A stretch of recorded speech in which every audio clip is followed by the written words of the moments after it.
lovely people, my members, my wonderful members, my lovely subscribers, my viewers, my lurkers, whoever you are. Welcome back to my channel. Look, I've got a question for you.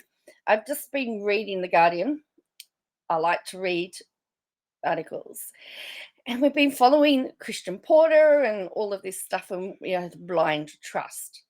Now, did you know that on Friday, the Parliament Privileges Committee updated its rules on the statement of registrable interests. And they must disclose donors to fundraising vehicles like trusts and crowdfunding campaigns.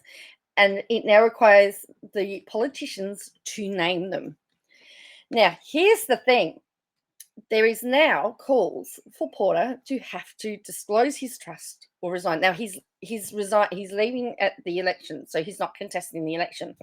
But up until the election, whenever that is, April, May, I think it's going to be May sometime because we're running out of time.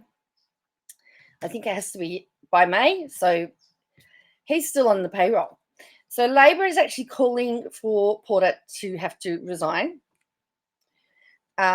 now, or spill, as we like to say in Australia, spill his guts. So I thought, well, let's just have a look at this article from The Guardian, and I'll put it to the intelligent people of YouTube.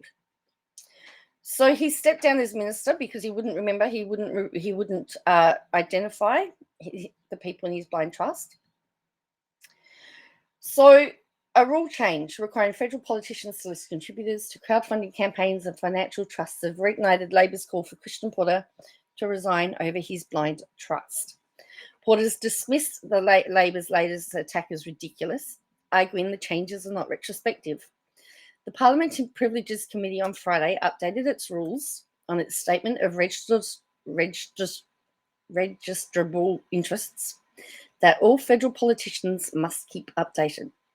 The changes, following a review requested by Labor's Tony Burke, the manager of opposition business in the House of Reps, means MPs must disclose donors to fundraising vehicles like trusts and crowdfunding campaigns. The new rules require politicians to provide the names and addresses of the person who created the vehicle and the names of all the others who have transferred property to or through the vehicle. If the gift in question is a third-party vehicle, including but not limited to trusts and crowdfunding arrangements. The new rules, which have been published on the Parliament's website, compel politicians to provide the greatest level of transparency in the disclosure of source of gifts they have received from them. Labor sought the review of the register's rules after Porter disclosed in September 2021, while serving as Minister for Industry, Science and Technology, that he had accepted part contribution of payment of his legal fees by a blind trust, known as the Legal Services Trust, to fund his defamation case against the ABC. Burke called on the former Attorney General to name the contributors to the blind trust or leave Parliament. An MP needs to comply with the rules and fully disclose his interests. If he's not willing to follow the rules for MPs, he should resign. If Porter refuses to obey the rules, Scott Morrison should step in and demand of him. In March 2021, Porter named himself as the person at the centre of the report, ABC report, which reported allegations of a 1988 against an unnamed cabinet minister levelled by a woman who had since died. Porter vehemently denied the allegations and launched defamation action. Porter claimed the structure of the blind trust prevented him from knowing or disclosing who had contributed. Porter claimed he had properly disclosed his interests in accordance with the rules, but stepped down as minister because the issue had become unhelpful distraction for the government. Porter said he would not pressure the trust to break individuals' confidentiality in order to remain in cabinet. The federal Labor opposition claimed Porter's legal bills could be as high as $1 million. The Shadow Attorney General, Mark Dreyfus, called his blind trust explanation an outrageous abuse of his office. The Liberal MP, Kevin Andrews, chair of the Committee of Privileges and Members' Interests, wrote wrote to Burke on Friday to advise him of the update to the disclosure rules. A previous report of the committee found Porter's declaration was consistent with obligations. But in Friday's letter, seen by The Guardian, Andrews said the committee had considered that additional detail within the requirements of the register would assist members in meeting the expectations of the House. Andrews said the committee had agreed to changes that he said would lead to greater clarity on the committee's expectations in relation to the extent and type of information provided of gifts. The new rules include a stipulation that members should avoid accepting gifts where this information about identity of the source cannot be ascertained. Porter last year said he would not contest the upcoming federal election and last month registered 2 new companies for his post-politics career. One for the purpose of conducting legal practice, the other with respect to possible future writing ventures. But with potentially 2 months before the election, Burke said Labor would demand Porter resign immediately. Questions Porter's failure to disclose who paid his legal fees always went against the spirit of the rules of Parliament. His so-called blind trust was simply a brown paper bag stitched together by lawyers to avoid transparency and accountability to the Australian people. It made a total mockery of the disclosure regime. But under these new rules, the loophole is now closed and he's in clear breach. Guardian Australia contacted the Prime Minister's office for comment. In a statement, Porter noted that the Privileges Committee had previously agreed that his disclosures had met the rules and rubbished Burke's attack. The rules were later changed, further indicating the relevant disclosure was in accordance within the rules when it was undertaken.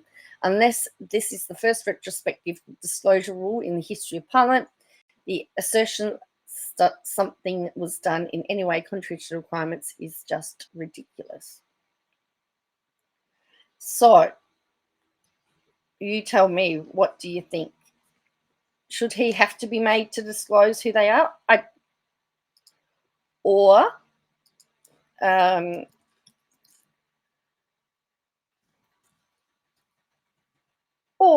is he right?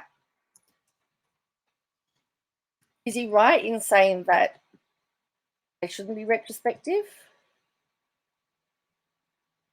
Or should we have? Should he have to do it? For me, in my opinion, I believe to put this to bed, this really needs to be sorted out. I think the Prime Minister should be asking the questions. He needs to know, doesn't he? Shouldn't the Prime Minister need to know? At least. And then decide whether it needs to be made public or not. What if it's a crime syndicate? What if it's Peter Dutton's mates? I don't know, but I think we have a right to know. I do think we have a right to know. We've always had a right to know. And why is Mr. Porter spending time on his post-political career when he's still technically working? That should be all done in his free time, not during work hours. And look, word has it that seat, which was a safe Liberal seat, could potentially fall to the Labor Party, which would be disaster. So I think that in itself speaks volumes about what the people think. So if I was Morrison, I would be wanting to get as much information for damage control as I could get. I'd be wanting to know. I'd be wanting to know, but then I'm not Morrison. Yeah, I have enough trouble being myself. Anyway, I just want to give you that little information and see what you thought. So let me know in the comments below. Hey, do all the YouTubey thingies, and yeah, I'll see you next time.